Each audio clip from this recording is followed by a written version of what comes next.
ஹாய்ங்க. இன்னைக்கு நாள் எப்படி போச்சுன்னு பார்க்கலாமா? இன்னைக்கு ஃப்ரைடே. ஸோ இந்த நாள் ஃபுல்லாக எப்படியெல்லாம் போகுது அப்படிங்கிறத நம்ம பார்க்கலாம்.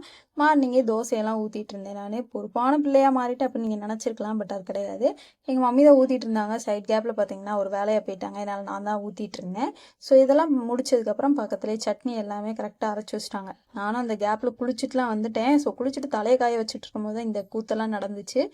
ஸோ அதுக்கடுத்து பார்த்தீங்கன்னா நம்மளே சாமி கும்பிட சொல்லியிருந்தாங்க. கிட்டத்தட்ட ரொம்ப நாள் கழிச்சு சாமி கும்பிட்ற மாதிரி எனக்கே ஃபீலாக இருந்துச்சுங்க. இப்போ இதுக்குள்ளே பார்த்தீங்கன்னா நான் சாமியை கும்பிடல, ஏன்னா எங்கள் அம்மா தான் கும்பிட்டுட்டு இருந்துச்சா. அதனால் வீட்டில் எல்லாத்தையும் பார்த்தீங்கன்னா கழுவி பிறக்கி அதுக்கடுத்து பூவெல்லாம் வச்சு பொறுப்பாக சாமி கும்பிடலான்னு களத்தில் இறங்கியாச்சு. சரி இன்னைக்காவது கும்பிடுவோமே அப்படின்ட்டு எல்லாத்தையுமே க்ளீன் பண்ணி சாம்பிராணியெல்லாம் பொருத்தியாச்சுங்க. ஒரு வழியாக மனசுக்கு திருப்தியாக சாமியை கும்பிட்டு நானும் களத்தில் இறங்கிட்டேன் சாப்பிட்றதுக்கு. ஸோ சரியான பசிங்க. தோசை, அதுக்கு காம்போவாக இந்த சட்னி. ஸோ இந்த சட்னி சூப்பராக இருக்கும். சாப்பிட்டு முடிச்சுட்டு நானும் ஒர்க்குக்கு கிளம்பிட்டேன்.